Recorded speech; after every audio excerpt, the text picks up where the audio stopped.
அருட்பெருஞ்சோதி அருட்பெருஞ்சோதி தனிப்பெரும் கருணை அருட்பெருஞ்சோதி. எல்லா உயிர்களும் இன்புற்று வாழ்க, வள்ளல் மலரடி வாழ்க வாழ்க, கொல்லா விரதம் குவளை எல்லாம் ஓங்குக, நல்லோர் நினைத்த நடம்பெறுக, நன்றி நினைத்த எல்லோரும் வாழ்க இசைந்து.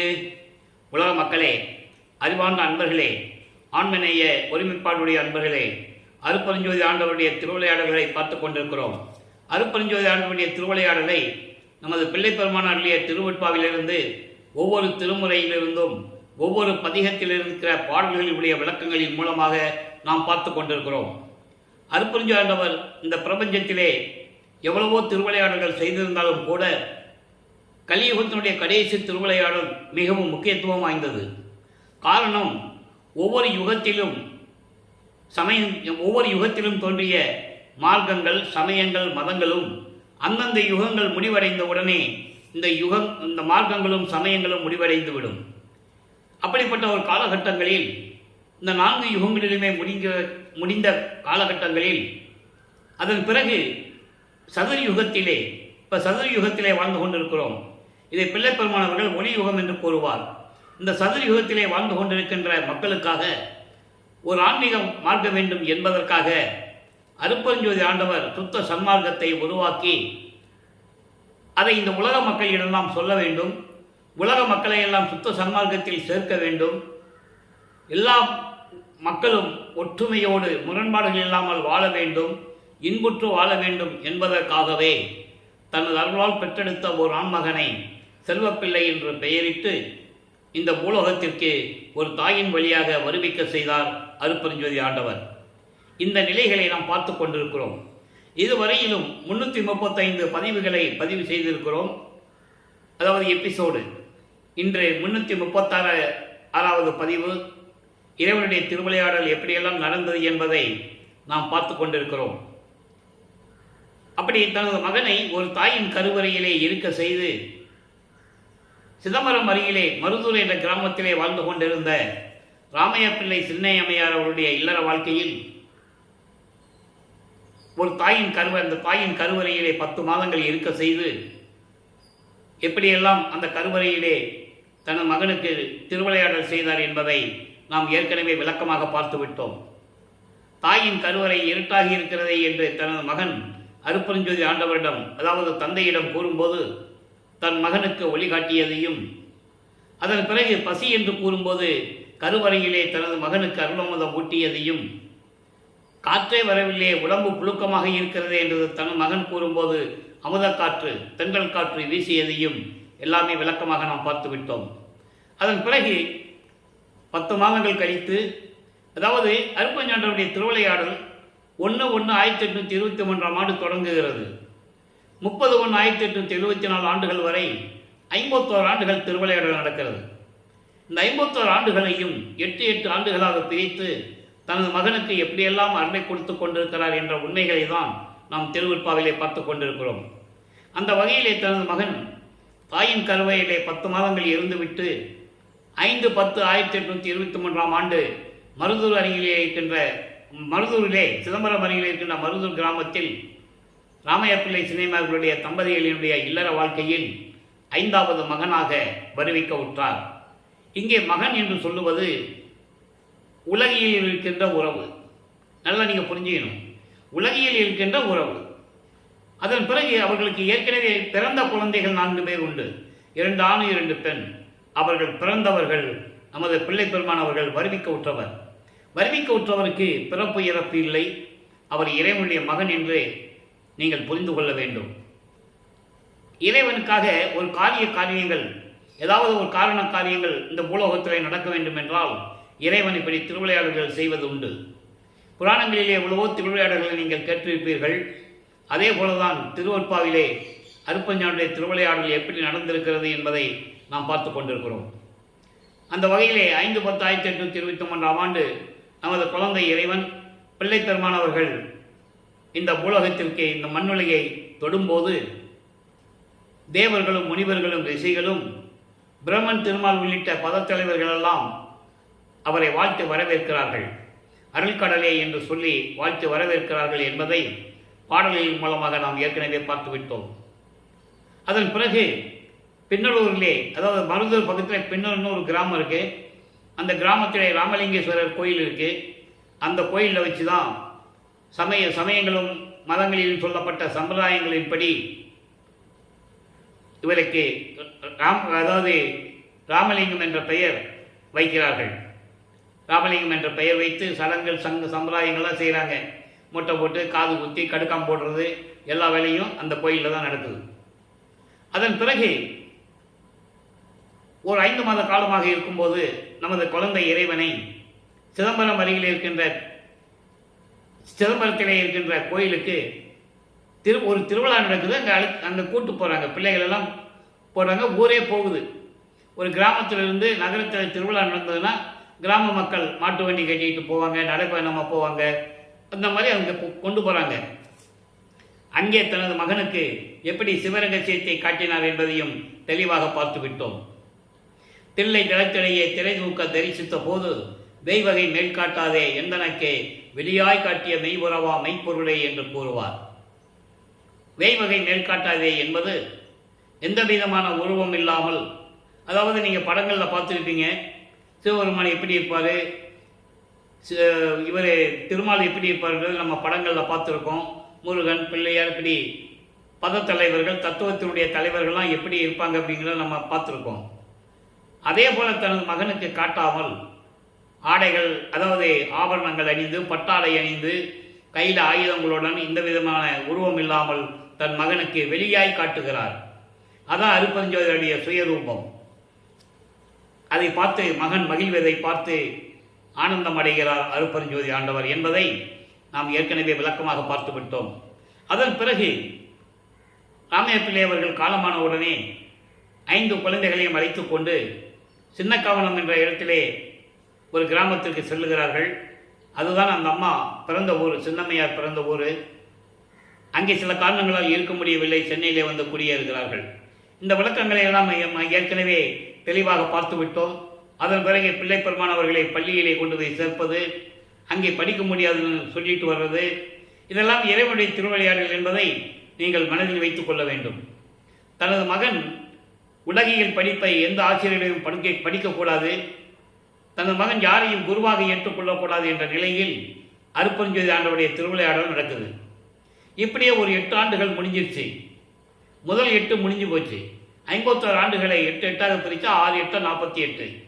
கடைசியில் 3 ஆண்டுகள் தான் மேட்டுக்குப்பத்தில் இருக்கின்ற சித்தி வளாகத்தில் என்ன நடந்தது என்பதை நம்ம பின்னால் பார்க்க போகிறோம்.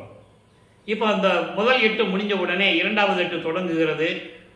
அப்போ இறைவன் தன் மகன் முன் தோன்றி எழுந்தருளி, மகனின் என்னால் வருவிக்க உற்றவன், உன்னால் இந்த பூலோகத்தில் காரண காரியங்கள் எல்லாம் நடக்க வேண்டியது இருக்கிறது, முன்பருவம் பின்பருவம் காட்டி உனக்கு அருள் செய்வேன் என்று கூறி தற்போது ஞானத்தை பெற்றுக்கொள் என்ற ஞானத்தை கொடுத்துவிட்டு மகனுக்கு மறைப்பு நிலையும் மறப்பு நிலையும் கொடுத்துவிட்டு மறைந்து விடுகிறார்.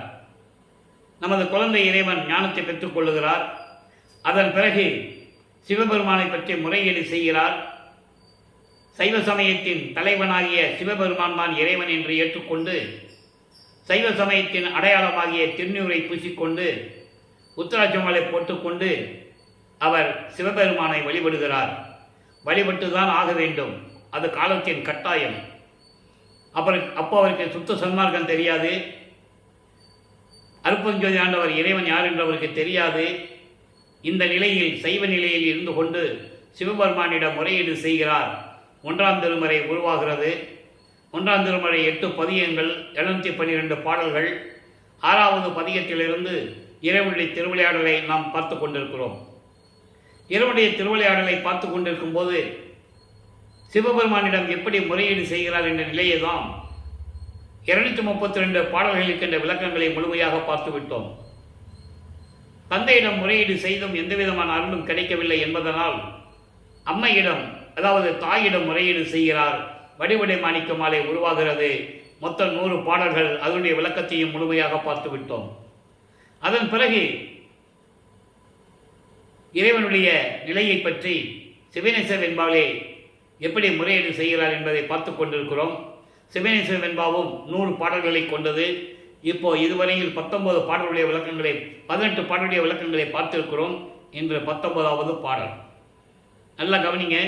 இப்போ வல்லப்பமான அவர்கள் 9வது ஆண்டிலிருந்து 12 ஆண்டுகளுக்குள் இருந்து கொண்டிருக்கிறார். இறைவனுடைய ஞானத்தை பெற்றாகிவிட்டது.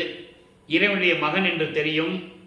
சிவபெருமான் தான் இறைவன் என்று சொல்லிக்கொண்டு அவரிடம் அதாவது முறையீடு செய்து கொண்டும் சைவ சமயத்தின் அடையாளமாகிய திருநீரை பூசிக்கொண்டும் உத்தராட்சங்களை போட்டுக்கொண்டும் சமயங்களில் சொல்லப்பட்ட சமய சங்கற்ப விகற்பங்களில் ஈடுபட்டு கொண்டு இறைவனை வழிபட்டு கொண்டிருக்கிறார். இப்போ பாருங்க, சிவனேசவென்பா என் தாய் நின் அன்பர் தமக்கு இன்னமுதம் இட்டு ஏற்றி சிந்தா நலம் என்றும் செய்தறியே நந்தா சுவர் உண்ட மண் போலும் நந்தா சுவர் உண்ட மண் போலும் சோறு உண்டேன் மண்ணில் எவர் உண்டு என்னைப் போல் இயம்பு. என் தாய், தாய் போன்று அன்பு உள்ளம் கொண்ட எனது இறைவா, நான் இந்த பூலோகத்திற்கு உன்னால் வருவிக்க உற்று உன்னுடைய அடியார்களுக்கு நல்ல சுவையான உணவை கொடுத்து அவர்களை வணங்கி நான் இதுவரை வழிபட்டதில்லை. நந்தா, இறைவனே, மண் சுவரிலே மண் எப்படி ஒட்டி கொண்டிருக்குமோ அதுபோல நான் வயிறு நிறைய சோறு உண்டேன். நல்லா கவனிச்சுட்டே வரணும். நீங்கள் சோறு உண்டேன்னு சொல்லுவார். சுத்தகர்நாளுக்கு பெற்ற பிறகு அன்றை நான் சாப்பிட்ட உணவெல்லாம் அமுதமாயிற்று என்று சொல்லுவார். அதனுடைய விளக்கங்களை எல்லாம் நாம் ஏற்கனவே பார்த்து விட்டோம். தாயின் கருவறையிலே இருந்து அவர் 51 ஆண்டுகள் வரையும் இறைவனுடைய அருளமுதம் உண்டவர். சுத்த சன்மார்க்கத்தில் இல்லாத போது, அதாவது சமயங்களையும் மதங்களையும் மார்க்கங்களையும் சொல்லப்பட்ட நெறிமுறைகளை பின்பற்றி கொண்டிருக்கும் போது அவர் உண்ட உணவெல்லாம் அமுதமாயிற்று என்று கூறுவார், பின்னாளில் கூறுவார். அந்த விளக்கங்களை நாம் ஏற்கனவே பார்த்து விட்டோம். அப்படி சுவர் உண்ட மண் போலும், சுவரில் மண்ணெல்லாம் எப்படி ஒட்டிக்கிட்டு கிடக்கும், அதுபோல நானும் என் வயிற்றிலே சோரை உண்டு வயிறை நிரப்பிக் கொண்டிருந்தேன். இந்த பூலோகத்தில் இதை போல என்னை போல் வேறு யார் இருக்கிறார்கள்? நீயே சொல்லு. என்னை ஒரு தாயின் கருவறையிலே இருக்க வைத்து இந்த பூலோகத்திற்கு வருவிக்க செய்து நான் என்ன கண்டேன்? நீயே சொல்லு. இந்த நிலையில் இருக்கும்போது சிவனேசவென்பால் இருக்கின்ற விளக்கங்களை நாம் தினமும் பார்த்து கொண்டிருக்கிறோம். இப்போ வல்லப்பமானவர்கள் 13வது ஆண்டு தொடங்குகிறது. அதாவது வருவிக்க உற்று 13வது ஆண்டு. அப்போ இவர் ஞானத்தை பெற்ற பிறகு அவர் மனம் திருவொற்றியூருக்கு செல்ல விரும்புகிறது. அப்படியே மனம் அங்கே போக சொல்லுது. மனம் போக சொல்லுகிறது என்று சொல்லுவதை விட அங்கே இறைவனுடைய திருவிளையாடல் நடக்க ஆரம்பிக்கிறது. மனதிடம் மனதை தூண்டுகிறார். என் மகனை திருவொற்றியூருக்கு அழைத்து செல் என்று மனதை தூண்டி விடுகிறார். பிள்ளைப்பெருமானவர்கள் தாங்கள் இருந்த இடத்திலிருந்து, அதாவது ஏழுகணர் பகுதி, இப்போ அது பேர் வள்ளலார் நகர், அங்கிருந்து திருவொற்றியூருக்கு நமது குழந்தை இறைவன் கால் வலிக்க நடந்து திருவொற்றியூருக்கு செல்லுகிறார். அங்கே எப்படி தியாகராஜ பெருமானை பற்றி பாடுகிறார், முறையீடு செய்கிறார் என்பதை 2ஆம் திருமுறையிலிருந்து பார்த்து கொண்டிருக்கிறோம். 2ஆம் திருமுறை உருவாகிறது. மொத்தம் 113 பதியங்கள், 1207 பாடல்கள். இதுவரை 31 பதியங்களை பார்த்திருக்கிறோம். இறைவனிடமிருந்து எந்த அருளை பெற முடியாமல் எப்படி வரிந்து கொண்டிருக்கிறார் என்ற நிலைகளை பார்த்து கொண்டிருக்கிறோம். திருமுல்லை வாயில் செல்லுகிறார், திருவள்ளித்தாயத்துக்கு செல்லுகிறார். அங்கெல்லாம் முறையீடு செய்தும் எந்த விதமான பலனும் இல்லை என்பதனால் இனிமேல் அங்கு செல்லக்கூடாது என்ற உறுதியில் இப்போ திருவொற்றியூருக்கு மட்டும் சென்று கொண்டிருக்கிறார். பதிகம் 32 கலி முறையீடு என்ற பதிகத்திலிருந்து இன்று 9வது பாடலை நாம் பார்க்க போகிறோம். இப்போ வல்லப்பமானவர்கள் 2வது எட்டில் இருந்து கொண்டிருக்கிறார். 16 ஆண்டுகளுக்குள் என்ன நடந்தது என்பதை பாடலின் மூலமாக பார்த்து கொண்டிருக்கிறோம்.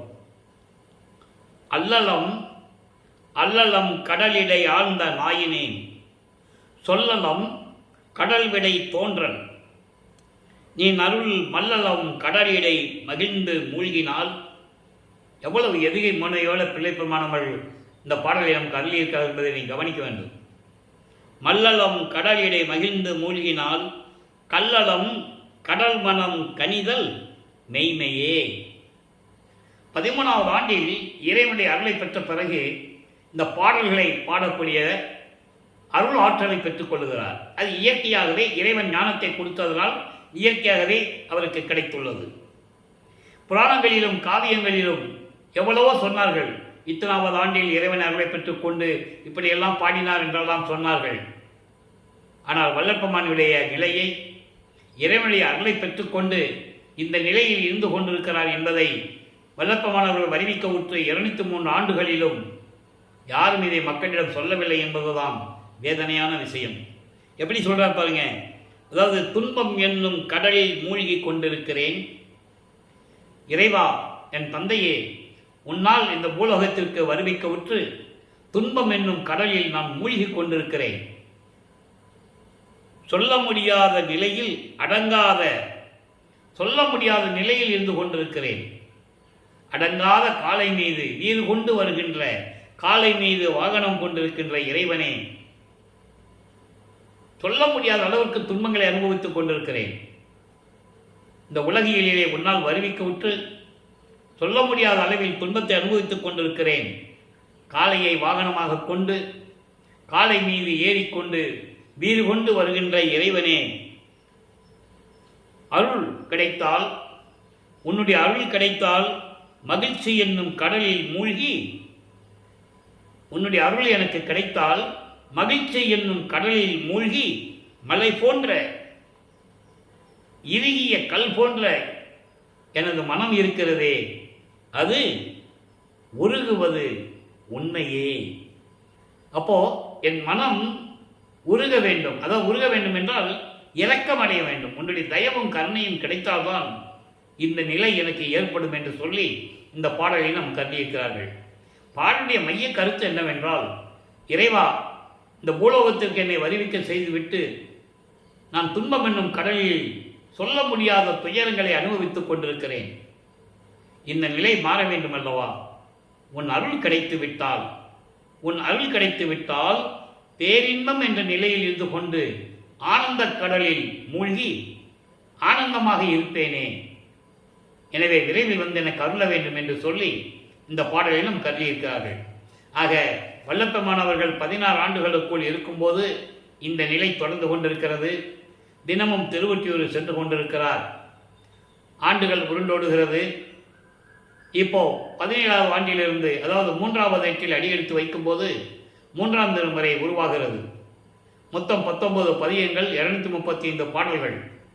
ஒவ்வொரு பதிகத்திலும் இறைவனிடம் எப்படி முறையீடு செய்கிறார் என்பதையும், இப்போ இறைவன் காட்சி கொடுத்த பிறகு எந்த விதமான பலனும் இல்லை. அதாவது காட்சி கொடுக்கிறாரே தவிர எந்த விதமான அருளையும் அவர் கொடுக்கவில்லை. இந்த நிலையில் இருக்கும்போது ஒரு குறைத்த பெண்ணிடம் போய் குறி கேட்பதும் ஜோதிடம் பார்ப்பதும் இந்த நிலையில் இருந்து கொண்டிருக்கிறார். தனது மனதில் இருக்க இயக்கங்களை எல்லாம் நாரையிடமும் கிளியிடமும் சொல்லி தூது அனுப்புகிறார். எந்த விதமான பதிலும் இல்லை.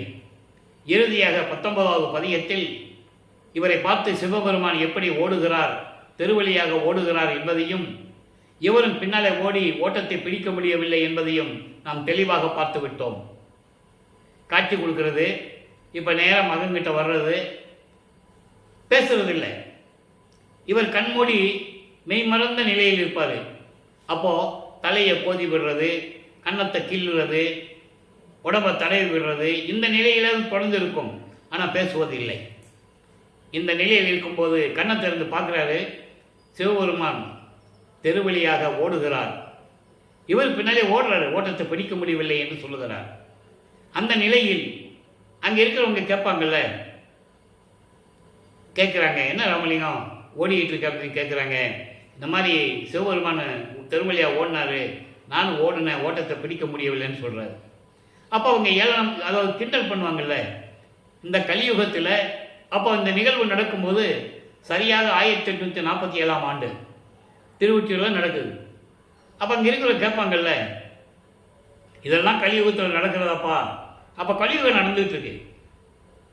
1900 ஆண்டில் தான் கலியுகம் முடியுது.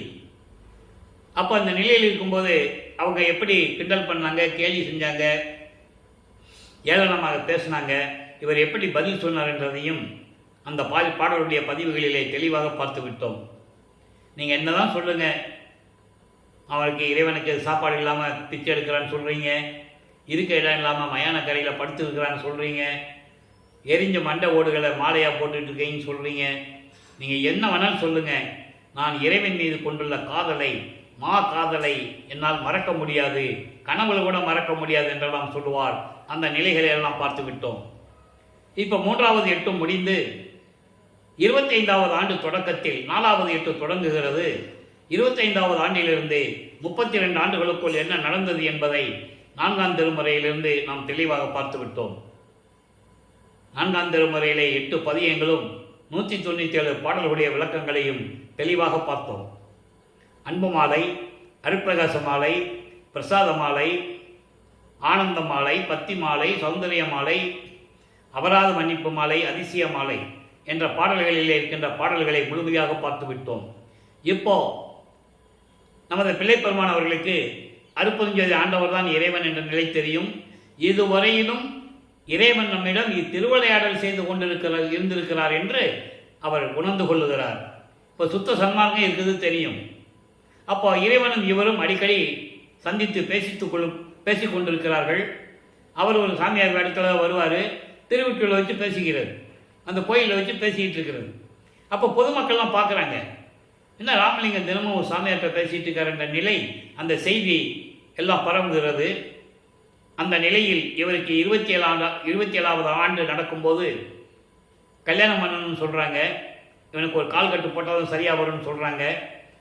அப்போது இவர் வருவிக்க உற்றதனால் ஏற்பட்ட சொந்தங்களிலே அந்த அம்மா தனக்கோடி அம்மையார் வந்து பிறக்கிறாங்க, பிறந்து வளர்ந்துக்கிட்டு இருக்காங்க. இது ஏற்கனவே நிர்ணயிக்கப்பட்டது. எல்லாமே ஸ்கெட்சு போட்டு தான் பூலோகத்துக்கு வராங்க. அங்கே வந்து இவர் வருவிக்க உற்ற குடும்பத்திலே வந்து பிறக்கிறார். அப்போ அந்த அம்மையாருக்கு இவர் தாய்மாமனார் என்ற உறவு முறை வருகிறது. இப்போ தாய்மாமனாரை கல்யாணம் பண்ணிக்கணும்னு சொல்கிறாங்க. இவர் முதல்ல கல்யாணம் வேண்டாம் தான் சொல்கிறாரு. அதுக்கப்புறம் ஏன் வேண்டாம்னு சொன்னார்னா, தன் தந்தையிடமிருந்து அனுமதி வர வேண்டும், அருட்பெருஞ்சோதியிலிருந்து அனுமதி வர வேண்டும். அப்போது அங்கே இருக்கிறவங்களுடைய அந்த செய்தி அவங்க காதுக்கு போகுது. ராமலிங்கம் வந்து ஒரு சாமியாருக்கு சொன்னால் சரியாக போகும், அங்கே தான் அவர் சொன்னால் இவர் கேட்பார், நீங்கள் அந்த சாமியாருக்கு போய் கேளுங்க அப்படின்னு சொல்கிறாங்க. ஏன் இந்த நிலை உருவாகுதுன்னா, இறைவனுடைய திருவிளையாடல் தான் இவர் வருவிக்க விட்டவர் அந்த குடும்பத்தில். அதனால் அவர் வந்து இந்த குடும்பத்தில் சொல்லணும், இவர்கிட்டையும் கூப்பிட்டு சொல்லணும், திருமணத்துக்கு ஒத்துக்க மகனே அப்படின்னு சொல்லணும். அவர் அனுமதி கொடுக்கிறார். அனுமதியை பெற்றுக்கொண்டு இவர் திருமணத்துக்கு ஒத்துக்கொள்ளுகிறார். திருமணம் நடந்து கொண்டு இருக்கிறது. அந்த விழாவிலே எல்லாமே உட்கார்ந்துருக்காங்க. முக்கியமாக தேவர்கள், முனிவர்கள், ரிஷிகள், எல்லாருமே வானவர்கள், பிரம்மன், திருமால் முதலும் வந்து இவரை வாழ்த்துவதற்காக உட்கார்ந்துருக்காங்க. இவர் அப்படியே பார்க்குறாரு, தந்தையும் தாயும் வரவில்லை, அருட்பெருஞ்சாண்டவரும் சிவகாமியிலையும் கல்யாணத்துக்கு வரல. அப்போ இவர் மனசை எப்படி புண்பட்டது, எப்படி வேதனைப்பட்டார் என்பதை பாடல்களிலே நாம் தெளிவாக பார்த்து விட்டோம். எல்லாருக்குமே ஆதாரம் உண்டு. அன்பர்களை, நாம் தினமும் இந்த வார்த்தைகளை கூறுவதுண்டு. கதையாகவோ கற்பனையாகவோ நாம் சொல்லுவதில்லை. திருவருட்பாவின் பாடல்களில் இருக்கின்ற விளக்கங்களை எனது தந்தை வல்லற்பமானவர்களால் நான் ஆட்கொள்ளப்பட்டு அவருடைய தயவாலையும் கருணையாலையும் விளக்கங்களை பெற்றுக்கொண்டு சதுரகிரியிலே அமர்ந்து 3 வருடங்கள் 6 திருமுறைகளுக்கும் விளக்கம் எழுதி அதன் பிறகுதான் நான் யூடியூப்பில் பேச ஆரம்பித்தேன். 5 வருடங்களாக திருவருட்பாவுக்கு விளக்கங்கள் கூறிக்கொண்டிருக்கிறேன். அதன் வழியாகத்தான் இறைவனுடைய திருவிளையாடல்களை உலக மக்களுக்கு தெரிவிக்க வேண்டும் என்ற ஒரே நோக்கத்திற்காகத்தான் தினமும் அருட்பெருஞ்சாண்டவர் திருவிளையாடல் என்ற பதிவை நாம் செய்து கொண்டிருக்கிறோம். ஏன் கூறுகிறேன் என்றால், இதுவரையிலும் கூறாத செய்திகள், திருவருட்பாவில் இருக்கின்ற செய்திகளை மக்களிடம் கூறாததினால் யாருக்கு இது தெரியாது. கல்யாணம் பண்ண சொன்னாங்க, முதல்ல வேண்டான்னு சொல்லிட்டாரு, அப்புறம் ஒத்துக்கிட்டாரு. இந்த நிலையை தான் உலக மக்களிடம் சொன்னார்கள். அங்கே இறைவனுடைய திருவிளையாடலை யாரும் மக்களிடம் சொல்லவில்லை. அப்போ இந்த நிலையிலிருந்து அவர் தாலி கட்டுகிறார். தீர்மாங்கல்யம் பூட்டி அந்த அம்மாவிற்கு மோட்ச வீட்டை காட்டி சங்கீதம், பிராரத்தம், அகாமியம் போன்ற அந்த அம்மாவுடைய கர்ம வினைகளை எல்லாம் நீக்கி விமோசனம் கொடுக்கிறார். அது அந்த அம்மாவுக்கும் தெரியும். இவர் தாலி கட்டிய உடனே அந்த அம்மாவுக்கு அந்த நினைவுகள்லாம் வரும். அதன் பிறகு மறைப்பு நிலை ஏற்பட்டுவிடும். அந்த அம்மா உணர்கிறார்கள். நல்லா புரிஞ்சுக்கணும் நீங்கள். அந்த அம்மா நல்லா உணர்ந்து அவர்களுடைய அனுமதி பெற்றுதான் அங்கே வீட்டை விட்டு கிளம்புகிறார். ஏன்னா அதுக்கு அங்கேருந்து கிளம்பணும். அதுக்கப்புறம் இன்னும் நிறைய திருவிளையாடல் நடக்கணும். இந்த நிலையில் தாலி கட்டி அந்த அம்மாவிற்கு மோட்ச வீட்டை காட்டிவிட்டு இப்போ சமயங்களையும் மதங்களையும் மார்க்கங்களையும் கூறப்பட்ட நெறிமுறைகளை விட வேண்டும். சைவ சமயத்தின் அடையாளமாகிய திருநீர் பூசுவதையும் உத்திராட்ச மாலை போடுவதையும் விட்டுவிட வேண்டும். எல்லாத்தையும் விட்டுட்டாரு. இறைவனுடைய 8 குணங்களிலே இப்போ அவர் 5வது குணத்திலே இருந்து கொண்டிருக்கிறார். இயற்கையாகவே பாசங்களை அகற்றுதல். இறைவனுக்கு 8 குணங்கள் உண்டு. தன்மையத்தனாதல், தூய உடம்பினாதல், இயற்கை உணர்வினாதல், முற்றிலும் உணருதல். 5வதாக இயற்கையாகவே பாசங்களை நீக்குதல். இதுக்கு பிறகு 3 இருக்கு. முடிவில் ஆற்றல் உடைமை, பேரறிவில் இன்ப உடைமை, வரம்பில் இன்ப உடைமை. இந்த 3 நிலைகளும் பிற்காலத்தில் எப்படி நடந்தது என்பதையெல்லாம் நாம் பார்த்து கொண்டிருக்கிறோம். இப்போ சிவபெருமானே நமச்சிவாயா, ஓம் சிவாயா, சிவசிவான்னு சொல்றதை விட்டுட்டார். விட்டு தான் ஆகணும். அதை விட்டால் தான் சுத்த சன்மார்க்கத்தை வாங்க முடியும். அப்பா கிட்ட இருந்து வாங்க முடியும். அருப்பஞ்சான்றிலிருந்து சுத்த சன்மார்க்கம் வாங்கணும். அந்த நிலைக்கு வந்துட்டார். இப்போ வெள்ளாடை அணிந்து முக்காடு போட்டு இனிமேல் எங்கேயும் போகக்கூடாதுன்னு சொல்லி தான் இருந்த அறையிலேயே கதவை சாத்தி உட்காந்துட்டார். உள்ள தப்பா போட்டார். அங்கேயே தப்பா போட்டார். அவர் முதல்ல இறைவன் பார்த்தாரு. இனிமேல் மகன்கிட்ட ஒன்றும் பண்ண முடியாது. அவர் கோபம் தெரிந்தது. வல்லப்பமானுக்கு பயங்கர கோபம் வரும். மகனுடைய கோபத்தை தணிக்க வேண்டும். அதோடு மட்டும் இல்லாமல் மகனுக்கு எல்லா அருளையும் கொடுக்க வேண்டும் என்ற நிலையில் பூலோகத்திலிருந்து விண்ணுலகத்திலே அவங்க இருக்கிடத்தில், அதாவது விண்ணுலகத்திலிருந்து பூலோகத்துக்கு வரார். அவர் அவங்க இருக்க அந்த தெரு வழியாக நடந்து வரார். ஏன் நடந்து வந்தார் என்ற விளக்கத்தையும் கூறிவிட்டோம். திடீர்னு போய் எதுக்கு நின்று கதவை திறந்தோம்னா மகனுடைய கோபம் அடங்காது. அதனால் உனக்காக தெரு வழியாக நடந்து வந்து பாரு, காலெல்லாம் எப்படி வலிக்குதுன்னு பாருன்னு மகனுக்கு காட்டணும். ஏன்னா மகனை நடக்க வச்சார்ல, நல்ல கான்செப்டை புரிஞ்சுக்கணும் நீங்கள். அப்போ தான் இவருடைய கோபம் அடங்கும் என்ற நிலையில் அந்த பாடல்களை நமக்கு அற்புதாச மாலையிலே 100 பாடல்கள் சொல்லியிருப்பார். அதனுடைய பாடல்களுடைய விளக்கங்களை முழுமையாக பார்த்து விட்டோம். இப்போ கதவை பூட்டிட்டாரா, தாப்பா போட்டாச்சு. அவர் வந்து கதவை திறந்தாலும் கதவை தட்டுனாலும் இவர் திறக்க மாட்டார். அதை மீறி அவர் திறந்து உள்ளே வந்துட்டாருன்னா திருப்பி வர கதவு பூட்டிக்குவார். இந்த மனநிலையில் வளர்ப்புமானவர்கள் இருக்கிறாங்க. இனிமேல் அவனை விடக்கூடாது அப்படின்னு. அது இறைவனுக்கு தெரியும்ல. வீட்டுக்குள்ளே போனால் கதவை சாத்திட்டோம்னா நம்ம வெளியே வர முடியாது. ஏன்னா 32 ஆண்டுகள் தான் முடிஞ்சிருக்கு. நமது பிள்ளை பெருமானவர்கள் பூலோகத்துக்கு வரிக்கு விட்டு 32 ஆண்டுகள் முடிஞ்சிருக்கு. இன்னும் 19 வருஷம் பாக்கி இருக்கு. இந்த 19 வருஷமும் திருவிளையாடல் நடக்கணும்ல. அதனால் அவர் இறைவன் வந்து தன் அருளால் அந்த கதவை திறந்து ஒரு கால் உள்ள வீட்டுக்குள்ளே வச்சு, ஒரு கால் தெருவில் வச்சு, வீட்டு படியில் வெளியே வச்சு மகனை கூப்பிடுறாரு. வா மகனேன்னு கூப்பிடுறாரு. கூப்பிட்டு மகனை கட்டி அணைத்து கொஞ்சி குழாவி அருளை கொடுக்கிறார். எல்லாரையும் பெற்றுக்கொண்டார்.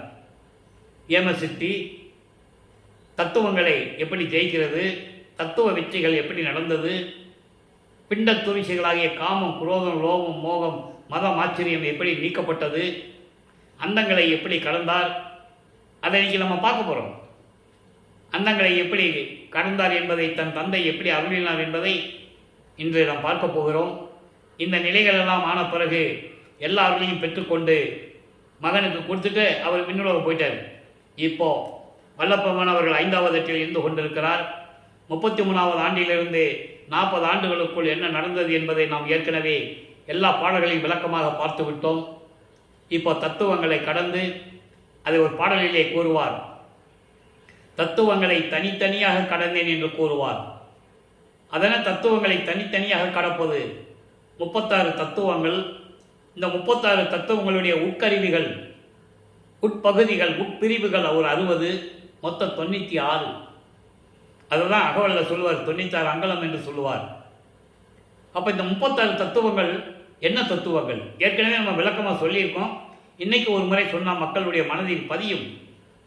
மக்கள் மனதில் பதிய வேண்டும். ஆன்ம தத்துவம் 24, அதான் பிரம்ம தத்துவம் என்று கூறுவார். இந்த ஆன்ம தத்துவத்தை தான், இந்த 24 தத்துவங்களை தான் பிரம்மனுக்கு கொடுத்து அந்த பிரம்மனை படைக்கும் தொழிலை அந்த பிரம்மனுக்கு கொடுத்து இந்த பிரம்மத்தை இயக்குவதற்காக ஒரு உலகத்தையும் கொடுத்து எல்லாமே ஆட்சி புரியும்படி கட்டளையிட்டது அருட்பெருஞ்சாண்டவர். அது 1ஆம் திருமுறையிலே திருவடி புகழ்ச்சியிலே உண்டு, 6ஆம் திருமுறையிலே அருட்பெருஞ்சோதி அகவலிலேயும் உண்டு. சிருட்டி தலைவரை சிருட்டி அண்டங்களை அருள் திரள் வகுத்த அருட்பெருஞ்சோதி. ஒவ்வொரு தலைவனுக்கும் அங்கே சொல்றாரு, காக்கும் தலைவரை காக்கும் அண்டங்களை ஆவகை அமைத்த அருட்பெருஞ்சோதி. இப்படி என்று 5 பேருக்கும் அந்த பாடல் உண்டு. இதெல்லாம் விளக்கமாக நம்ம ஏற்கனவே பார்த்துட்டோம். நமக்கு தினமும் சொல்றதுனால நேரம் கிடைக்காதனால சுருக்கத்தை சொல்லுகிறோம். ஏற்கனவே சொன்ன பதிவங்களுடைய சுருக்கத்தை நம்ம சொல்லிட்டு இருக்கோம். இப்போ அவன் தத்துவங்களை அருட்பெருஞ்சோதி அட்டகத்திலே சொல்றாரு, தத்துவங்களை தனித்தனியாக கடந்தேன், தத்துவாதீத மேல்நிலையில் சித்தியில் முழுதும் தெரிந்தேன். ஆன்ம தத்துவம் 24, விஷ்ணு தத்துவம் வித்யா தத்துவம் என்று கூறுவார். அவங்களுக்கு 7, திருமாலுக்கு, ருத்திரனுக்கு 5, இப்படி 36 தத்துவங்கள் உண்டு. எல்லா விளக்கங்களையும் நாம் தெளிவாக ஏற்கனவே பார்த்துருக்கிறோம். உங்களுக்கு வேணும்னா நம்ம பதிவில் நீங்கள் பார்த்துக்கலாம். அப்போ இந்த நிலைகளில் எல்லாம் போடும்போது தத்துவங்களை கடக்கிறார். அப்போ ஒவ்வொரு உலகத்தையும் கடந்து போகும்போது அந்த உலகத்தில் இருக்கிற தலைவர்கள்லாம் இவரை பார்க்குறாங்க. முக்காடு போட்டு தானே போகிறாரு. சுத்த சன்மார்க்கம் வாங்குறதுக்கு சுத்த சிவஞான வழிக்கு போயிட்டு இருக்காரு. அதான் இங்கே சொல்கிறாரு அருட்பெருஞ்சோதி அட்டகத்தில். அகவலியே சொல்லுவார், 7ஆம் நிலை மீசை ஏற்றி எந்தனக்கே 6 காட்டிய அருட்பெருஞ்சோதி என்று சொல்லுவார். அதன் பிறகு கடத்திய அருட்பெருஞ்சோதி என்று சொல்லுவார். 7ஆம் நிலை ஏற்றி எந்தனை ஈண்டு 6 கடத்திய அருட்பெருஞ்சோதி என்று சொல்லுவார். அகவலிலையும் உண்டு. நிறைய பாடல்களில் உண்டு, விளக்கங்கள் உண்டு. எல்லாவற்றையும் நாம் ஏற்கனவே பார்த்திருக்கிறோம். அப்போ இந்த நிலையிலே தத்துவாதீத மேல்நிலையில் சித்தியல் முழுதும் தெரிந்தேன், அவை மேல் சிவநிலையை தெரிந்திட சென்றேன். எங்க சிவநிலை இருக்கு, தெரிந்திட சென்றார். அந்த விளக்கத்தையும் நாம் ஏற்கனவே கூறியிருக்கிறோம். சிவநிலை என்பது ஞானத்தில் ஞானம், முடிவான நிலை, 16வது நிலை. சரியை கிரிய யோகம் ஞானம் என்ற 16 நிலைகளில் முதல் 12 நிலைகள் சமயங்களையும் மதங்களையும் மார்க்கங்களையும் சார்ந்தது. ஞான சரியிலிருந்து மரணமில்லா பெருவாழ்வு தொடங்குகிறது. சுத்த சன்மார்க்கத்தை பெற்ற பிறகு அந்த 4 நிலைகள்: ஞான சரியை, ஞான கிரியை, ஞானத்தில் யோகம், ஞானத்தில் ஞானம். ஆக இந்த நிலையை அடைவதற்காக அவர் அண்டங்களை கடந்து, வெளிகளை கடந்து, பரவெளி, பரம்பரவெளி, பராபரவெளி, பெருவெளி, திரிசுகவெளி, பகுதி வெளி, இப்படி நிறைய வெளிகள் இருக்கு. எல்லா நிலைகளையும் கடந்து, அதான் நவநிலைகள் என்று சொல்லுவார் பிள்ளைப்பெருமான் அவர்கள். இதெல்லாம் கடந்து செல்வது நவநிலைகள் என்று சொல்லுவார். அப்போ இந்த நிலைகளெல்லாம் கடந்து அங்கே சுத்த சிவஞான வெளியில் இருக்கின்ற சத்தியஞான சபைக்கு சென்று கொண்டிருக்கிறார். சத்தியஞான சபை திருவிழா கொண்டுள்ளது. திருவிழா மாதிரி எல்லாம் அலங்கரித்து அப்படி இருக்குது அங்கே சத்தியஞான சபை. அங்கே தேவர்கள் வெளியே நிற்கிறாங்க, பிரம்மன் திருமாலும் வெளியே நிற்கிறாங்க. அவங்க சத்தியஞான சபையில் போக முடியாது, ஒரு படியில் கூட கால் எடுத்து வைக்க முடியாது. பாடலில் தெளிவாக இருக்கிறத நம்ம பார்த்துட்டோம். காரணம், சத்தியஞான சபைக்குள் கொலையும் புலையும் தவித்தவர்கள் தான் உள்ளே போக முடியும். அதனால தான் வல்லப்பமானவர்கள் இந்த பூலோகத்திலே வடலூரிலே சத்தியஞான சபையை நிறுவி புலையும் கொலையும் தவித்தவர்கள் உள்ளே புகுதல் வேண்டும் என்று கூறினார். அதை நீங்கள் நல்லா புரிஞ்சுக்கணும். தேவர்களுக்கு அந்த நிலைன்னா பிற மனிதர்கள் எப்படி? சத்தியஞான சபை அபூர்வமானது, இறைவனால் கட்டப்பட்ட இடம். இந்த பிரபஞ்சத்திலேயே இறைவனால் கட்டப்பட்ட இடம், ஒரே இடம் வடலூரிலே இருக்கின்ற சத்தியஞான சபை. ஆக இவர் உள்ள போறாரு, மகனை வரவேற்கிறார் அருட்பெருஞ்சோதி ஆண்டவர். மகனை 2.5 நாளிகை தான் இருக்கிறது, 1 மணி நேரம் தான் இருக்கிறது. இந்த ஆடைகளை எல்லாம் களைந்துவிட்டு புனித நீராடி புத்தாடை அணிந்து மங்கள கோலத்துடன் வருவாயாக என்று தன் மகனுக்கு கட்டளையிட பிள்ளைப்பெருமான் அவர்களும் அவ்வாறே வருகிறார். வந்து சிங்காசனத்தில் அமர வைத்து மணிமுடி சூட்டுகிறார் தந்தை. கையிலே பொற்காப்பு அணிகிறார். பொற்காப்பு என்பது அது ஒரு அடையாளம், அங்கீகாரம், இளவரசன் என்ற ஒரு அங்கீகாரம். நாட்டாமைகளும் ஜமீன்தார்களும் அந்த காலத்திலே மன்னர்களும் மகனுக்கு தன்னுடைய பட்டத்தரசர்களுக்கு மணிமுடி சுட்டும் போது இந்த காப்பு அணிவது உண்டு. அது கையிலேயே இருக்கும், அதை பார்த்து தெரிஞ்சுக்குவாங்க இளவரசர்னு சொல்லி. அதை எல்லாம் செய்துவிட்டு மகனே, சுத்த சன்மார்க்கத்தை தாரை வார்த்து கொடுக்கிறேன், பெற்றுக்கொள், சுத்த சன்மார்க்கத்தை பெற்றுக்கொள் என்று கூற நமது பிள்ளை பெருமானவர்கள் சுத்த சன்மார்க்கத்தை பெற்றுக்கொள்ளுகிறார். அதை பாடல்களிலே தெளிவாக கூறியிருக்கிறார்.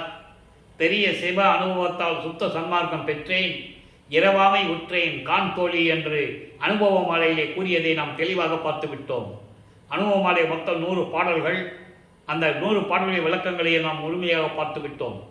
ஒவ்வொரு பாடலிலும் இறைவனுடைய நிலையையும், இறைவனிடமிருந்து எப்படியெல்லாம் அருளை பெற்றுக்கொண்டார் என்ற நிலையையும் நாம் ஏற்கனவே தெளிவாக பார்த்து விட்டோம். ஆக சுத்த சன்மார்க்கத்தை பெற்ற பிறகு சொல்லுவார், சுத்த சன்மார்க்கம் என் மார்க்கம் என்று சொல்லுவார். அந்த நிலையில் இருக்கும்போது தன் மகனுக்கு சாகா கலை கல்வியை கற்றுக் கொடுக்கிறார். அதையும் பாடல் மூலமாக விளக்கமாக பார்த்து விட்டோம். நெய்யர்கள் வியப்பிலே உண்டு, எல்லா திருவருட்பாலை பல இடங்களிலே உண்டு. குறிப்பாக நெய்யர்கள் வியப்பு 112வது பதிகத்திலே அங்கே சொல்லுவார். 47வது பாடல், நாகாதிபனும் அயனும் ஆளும் நறுமுறுமெனவே ஞான அமுதம் அளித்தாய், நானும் உண்டு துண்ணவே சாகா கலையை பயிற்று தந்த தயவையே சாற்றலுக்கருதி என்று கூறுவார். எப்படின்னா, நறுமுறுனா என்னன்னா, அவ்வளோ கோபமாக இருக்கிறாங்களாம். நமக்கு கிடைக்காதது தன் மகனுக்கே கொடுக்குறாரே. கடவுளும் ஓரவஞ்சனை இருக்குது, கடவுளுக்கும் ஓரவஞ்சனை இருக்குன்னு சொல்கிறாங்க. அதையும் ஒரு பாடலில் சொல்லுவார்.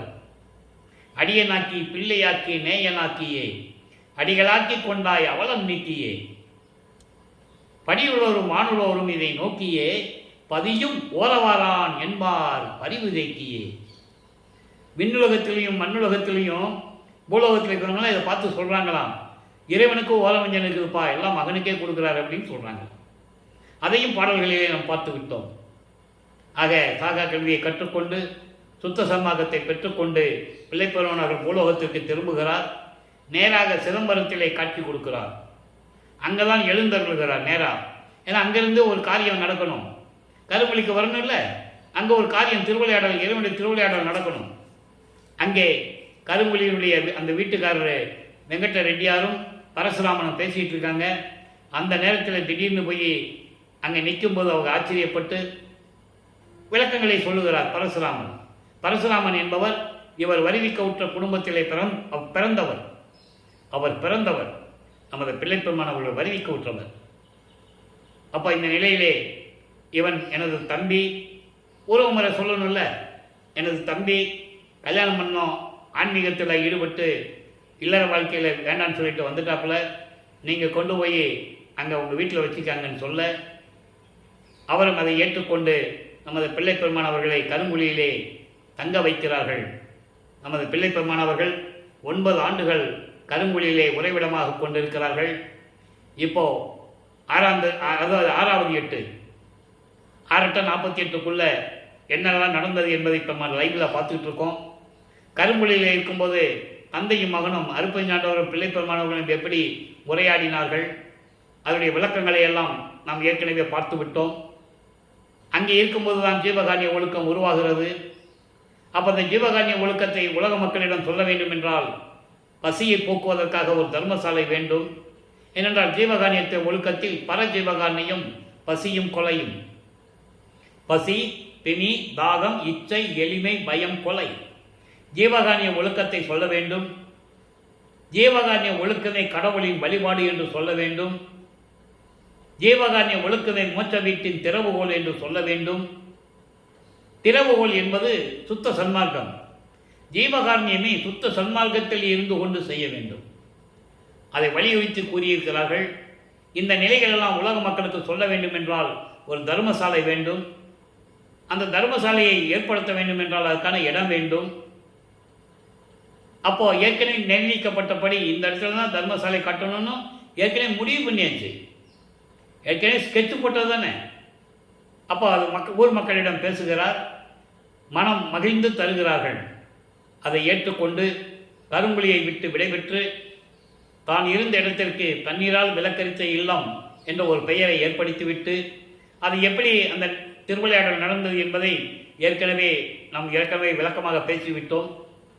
அந்த வீட்டு உரிமையாளர் அந்த அம்மா முத்தாள் அம்மா, இவர் எழுதிட்டு இருக்கிறாரு. அப்போ அந்த விளக்கு அணைஞ்சு போச்சுன்னா என்ன வேணுமேன்னு சொல்லி எண்ணெய் செம்புக்கு பதிலாக தண்ணி செம்பு வச்சுட்டு போனது. அவர் அந்த அம்மா வைக்கும்போதே இவருக்கு தெரியும் தண்ணி செம்பு தான் இருக்குன்னு தெரியும். எல்லா அருளையும் பெற்ற இறைவனுக்கு அது தெரியாதா? ஆனால் வெளியே சொல்ல முடியாது இல்லையா? அதனால் அந்த அம்மா வந்து கேட்குறாங்க, ஐயோ சாமி, நான் எண்ணெய்க்கு பதிலாக தண்ணி வச்சுட்டு போயிட்டேனே அப்படின்னு சொல்கிறாங்க. அதனால் ஒன்றும் இல்லைம்மா, நீங்கள் வச்சு எனக்கு தெரியாது, என்னன்னு நினச்சி எடுத்து ஊற்றுனா எரியுது, எல்லாம் இறைவன் செயல் தானே அப்படின்னு சொல்கிறாரு. அதனால் அந்த இடத்துக்கு வந்து தண்ணீரால் விளக்கரித்த இல்லம் என்ற ஒரு பெயர் கிடைத்தது. அதை ஏற்படுத்திவிட்டு நமது பிள்ளைப்பெருமான் அவர்கள் அங்கே இருந்து இங்கே பார்வதிபுரத்துக்கு வடலூருக்கு வருகிறார். ஒரே நாளிலே தான் பெற்ற இடத்தில், அதாவது பார்வதி மக்கள் கொடுத்த இடத்துல ஒரே நாளில் தர்மசாலையை நிறுவி அன்றே அணை அடுப்பை மூட்டி உணவை சமைத்து வருகின்றவர்களுக்கு பசியை போக்கிக் கொண்டிருக்கிறார். நம்மளையெல்லாம் படைத்து காத்து கொண்டிருக்கின்ற இறைவன் அருப்பெருஞ்சோதி ஆண்டவராகிய வல்லபெருமான் அவர்கள். அவர் இறைவன், எல்லாவர்களையும் பெற்றவர். ஆனால் இங்கே இருக்கிறவங்க வந்து அவரை வந்து ஒரு சாமியார் தான் நினச்சிட்டு இருக்காங்க. ஏதோ சித்து வேலையெல்லாம் பண்ணுறாரு, ஏதோ சாமியார் அப்படின்னு தான் நினச்சிட்டு இருக்காங்க. சரியா? அந்த நிலைகள் இருக்கும்போது 1869ஆம் ஆண்டு நீதிமன்றத்திலே ஆறுமுகனாவலார் வழக்கு தொடர்ந்தது. அங்கே நீதிபதிக்கு காட்சி கொடுத்து திருவொற்பாவை மறுப்பா என்று அறிவிக்க முடியாது, திருவொற்பாதான் மக்களுக்கு ஏற்றது என்ற உன்னதமான தீர்ப்பை பெற்றுக்கொண்டு இங்கே தர்மசாலை வந்து அமர்கிறார். அதன் பிறகு செவிவெளி வந்த செய்திகள், நடந்த உண்மைகள் எல்லாமே உண்டு. சங்கராச்சாரியார் வந்தது, அவர் சமஸ்கிருதம்தான் தாய்மொழி என்று கூற, இருக்கட்டுமே தமிழ் வேண்டாம் தந்தை மொழியாக இருக்கட்டுமே என்று கூறி அந்த சங்கராச்சாரியருக்கு பல அற்புதங்களை நிகழ்ச்சி காட்டியது. அந்த அதிசயங்களை பார்த்து சங்கராச்சாரியார் வல்லபெருமானிடம் சரணடைந்தது. எல்லா நிகழ்வுகளையும் நாம் பார்த்து விட்டோம். அதன் பிறகு உத்தரஞான சிதம்பரமாலை உருவானது. சமாதி வற்புறுத்தலை எப்படியெல்லாம் கூறுகிறார் என்ற நிலையையும், நடராஜபதி மாலையினுடைய விளக்கங்களையும், சகோரி மேலிலே எப்படியெல்லாம் இறைவனுடைய அருளை பெற்றுக்கொண்டார் என்ற நிலையையும், எல்லா விளக்கங்களையும் நாம் நேர்மையாக பார்த்துவிட்டோம். நடராஜபதி மாலை என்பது குறிப்பாக சமயங்களையும் மதங்களையும் மார்க்கங்களையும் சாராத இறைவன். நடராஜனுக்கும் நடராஜபதிக்கும் வேறுபாடுகள் உண்டு என்ற நிலையை அந்த பாடலில் இருக்கின்ற விளக்கங்களை எல்லாம் பார்த்து விட்டோம். சைவ சமயத்தினுடைய தலைவன் சிவபெருமான். அவருக்கு பல பெயர்கள் உண்டு. நடராஜன், சிவபெருமான், சொக்கநாதன், மகாலிங்கம், இப்படி வந்து பல பெயர்கள் உண்டு. ஆனால் தலைவன் ஒரே தலைவன் தான்.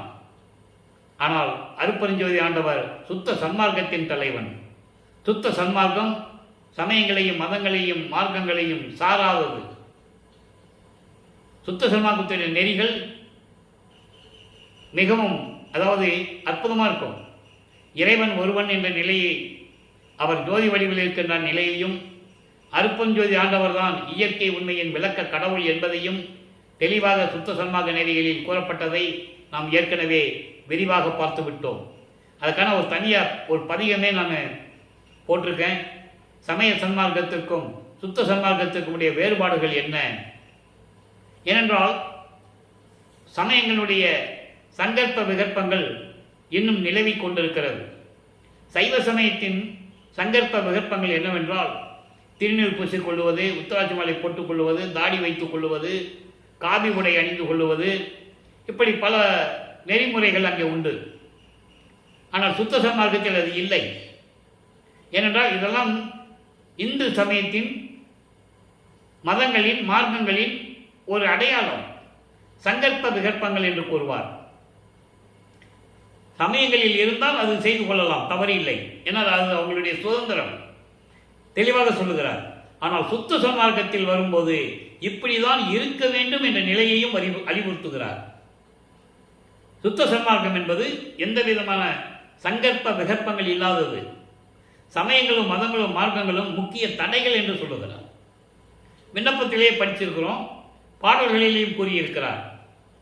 வெறிக்கும் சமய குழியில் விளைந்தேன் தன்னை விழாத வகை மறித்து ஒரு பேரறிவு அளித்த வள்ளல் கொடி.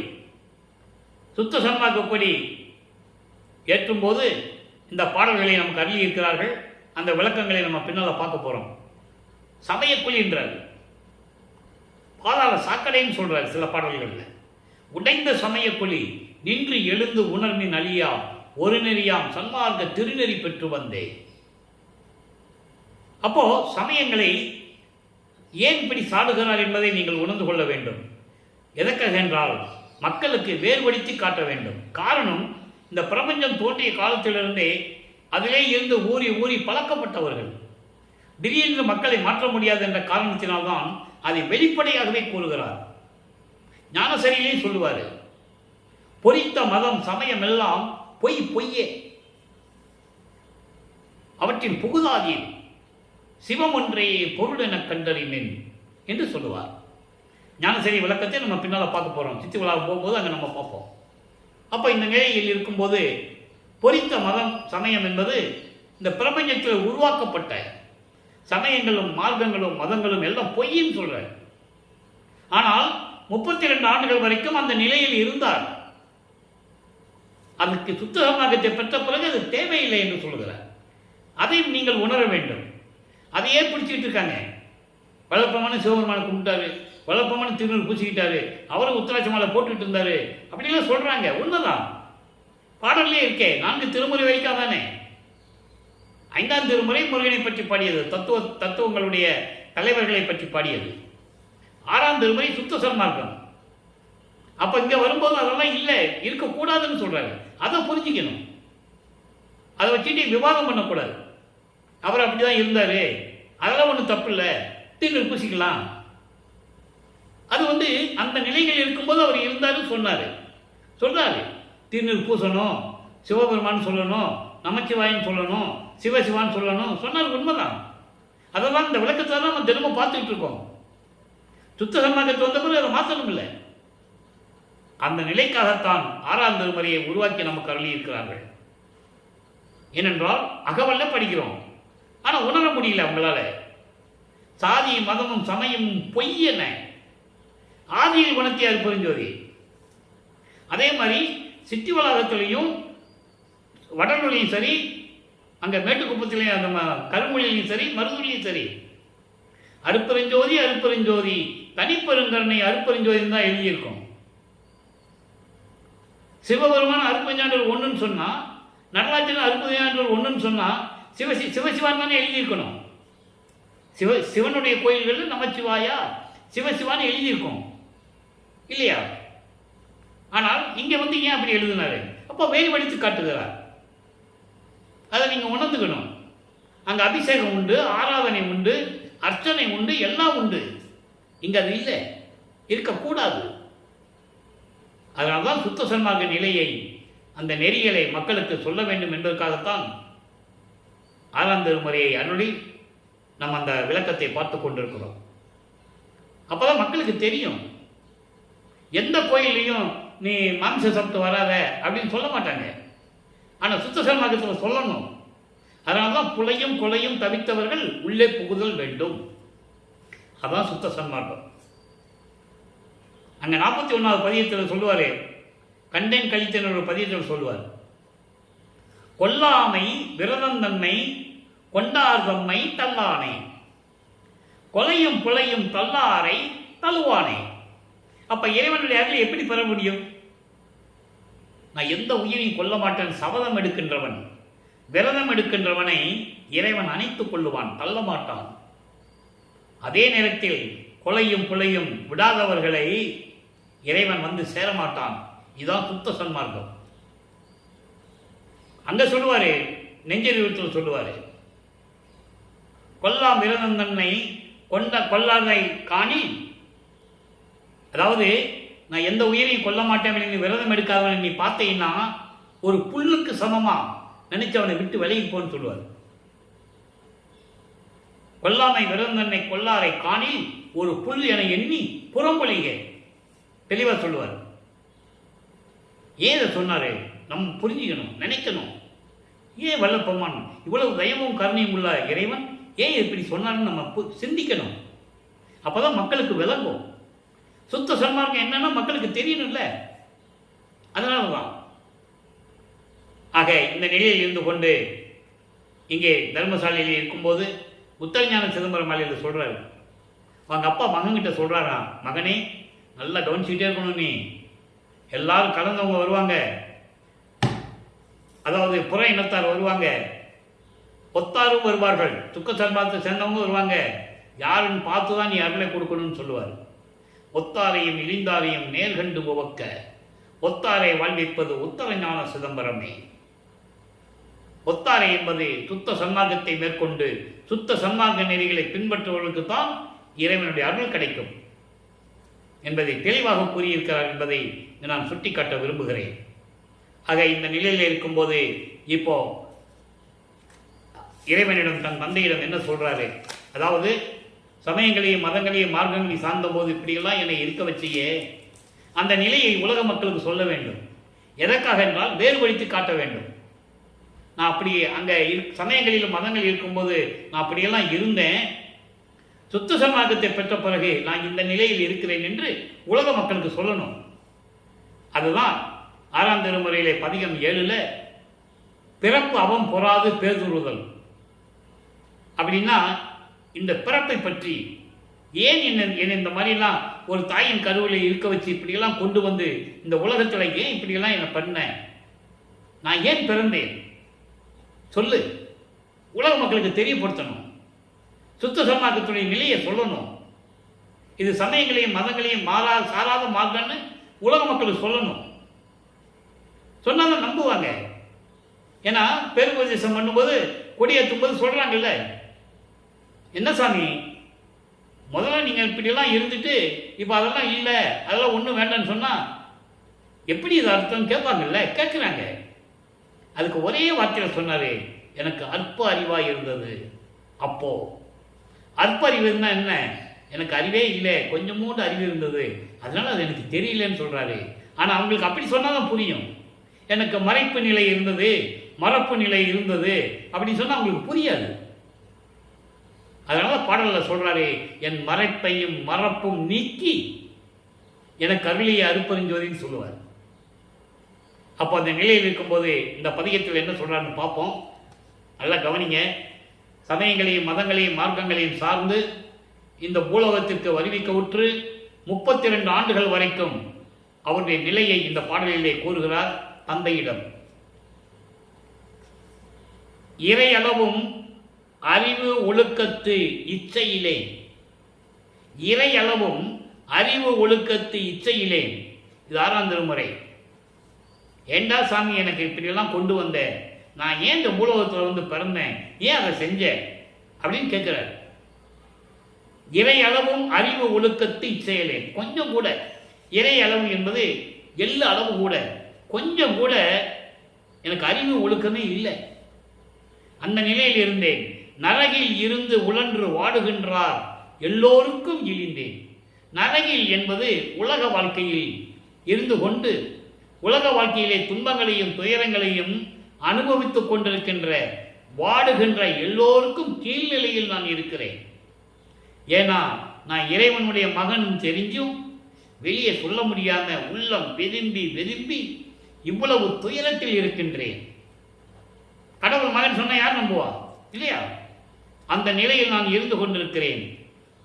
பொறையளவோ நன்மையெல்லாம் போக்கில் விட்டு தீமை புரிகின்றேன்.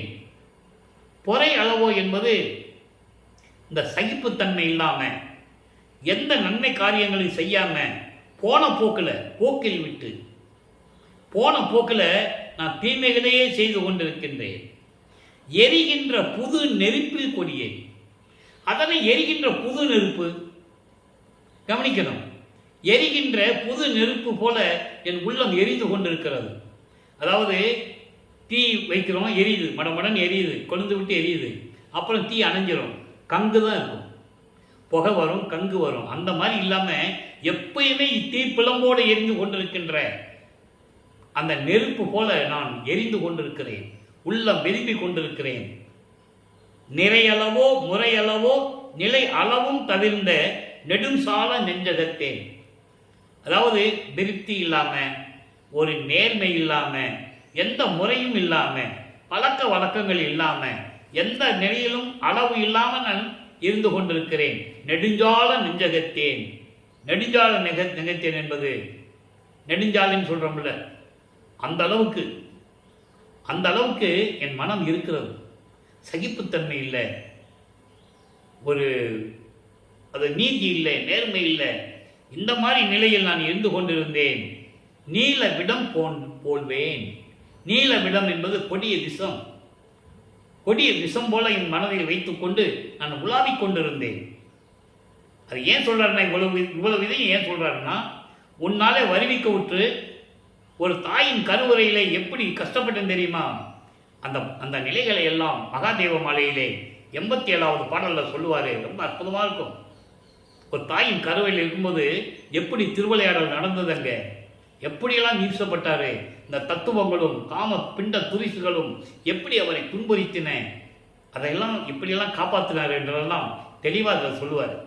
அதை தான் இங்கே சொல்கிறாரு. இந்த நிலைகள் எல்லாம் நான் இருந்து கொண்டிருந்தேன். கரையல்லவா உலகிடை நான் ஏன் பிறந்தேன்? ஏன் சொல்லு, நான் உலக மக்களுக்கு சொல்லணும்ல. கரையளவா உலகிடை, அதாவது உலகத்தில் நான் என்ன குறை சொல்ல முடியும்? எந்த விதமான குறையில்லாத இந்த உலகத்தில், இந்த பூலோகத்தில் நான் ஏன் பிறந்தேன்? நினது கருத்து அறியேன். நீ என்ன நினைச்சிட்டு இருக்கேன்னு எனக்கு தெரிய மாட்டேன்து. கருணையிடம் காட்டுகின்ற குருவே, கருணையிடம் காட்டுகின்ற குருவே, சுத்த சிவஞான வெளியில் திருவிளையாடல் செய்து கொண்டிருக்கின்ற எனது குருவேன்னு சொல்றார். நல்லா புரிஞ்சுக்கணும். தன் மகன் யாரிடமும் கல்வி கற்கக்கூடாது, யாரையும் குருவாக ஏற்றுக்கொள்ளக்கூடாத நிலையில தான் இந்த திருவிளையாடல் நடந்து இவர் பள்ளிக்கூடத்தில் படிக்க முடியாதுன்னு வந்துட்டார். முன்னை பள்ளி பயிற்றாது என்பனை கல்வி பயிற்சி அங்கே திருவடி புகழ்ச்சியில் சொல்லுவார், 7வது பாடலில் சொல்லுவார். அந்த நிலையை நாம் ஏற்கனவே விளக்கமாக பார்த்து விட்டோம். இறைவனுடைய திருவிளையாடல் உலகியெல்லாம் ஒரு விளக்கம் சொல்லுவாங்க. இவர் போனார், வாத்தியார் எல்லாம் வேண்டாம் வேண்டாம்னு சொன்னார், இவர் வேண்டும் வேண்டும்னு சொல்லிட்டு வகுப்பறையை விட்டு வெளியே வந்துட்டார். இந்த நிலைகள் தான் அங்கே நடந்தது விளக்கமாக, அதாவது செவிவில் வந்த செய்திகள். இறைவனுடைய திருவிளையாடல் நடந்தது யார் சொன்னது? அதை பாடலாம் அவர் சொல்கிறார். இதனால தான் என்னை எங்கள் அப்பா வந்து படிக்க விடலை. நான் யார்கிட்டையும் கல்வி பயிற்கக்கூடாது, எந்த பள்ளியிலும் போய் படிக்கக்கூடாது, யாரையும் குருவாக ஏற்றுக்கொள்ளக்கூடாதுன்ற நிலையில தான் இறைவனுடைய திருவிளையாடல் தான் நடந்ததுன்னு சொல்கிறேன். இவராக வரல. அதான் ரொம்ப முக்கியம். அங்கே திருவிளையாடல் நடந்ததுனால இவர் படிக்கலன்னு சொல்லணும் மக்களுக்கு. அப்போதான் இவர் ஒரு இறைநிலையில் இருக்கிறாரே, இறைவனுடைய மகன் என்று உலக மக்களுக்கு தெரியும் இல்லையா? உலகியல் வேறு, இறைவனுடைய மகன் என்ற நிலை வேறு. ஆக இந்த நிலையில் இருக்கும்போது இப்போ பிள்ளை பெருவிண்ணப்பத்தில் என்ன சொல்றாரு அதையும் மக்களுக்கு சொல்லணும். 20வது பதிகம் பிள்ளை பெருவிண்ணப்பத்தில் இன்னைக்கு 72வது பாடல். சமயங்களையும் மதங்களையும் மார்க்கங்களையும் சார்ந்திருந்த போது என்ன நடந்தது? இன்னவாறு அடியேன் அச்சமும் துயரும் எய்து நின்று இளைத்தனன். இதைதான் மெய்யர் வியப்பில் சொல்லுவார். நான் ஏற்கனவே அந்த பாடல்களை அடிக்கடி கூறுவதுண்டு, சொல்லிதான் ஆகணும். 12 ஆண்டு தொடங்கி இற்றைய பகல் வரை இந்த படியில் நான் பட்ட பாடு நினைக்கில் மலையும் கரையுமே இரும்பும் உருகுமே சொல்லுவார்.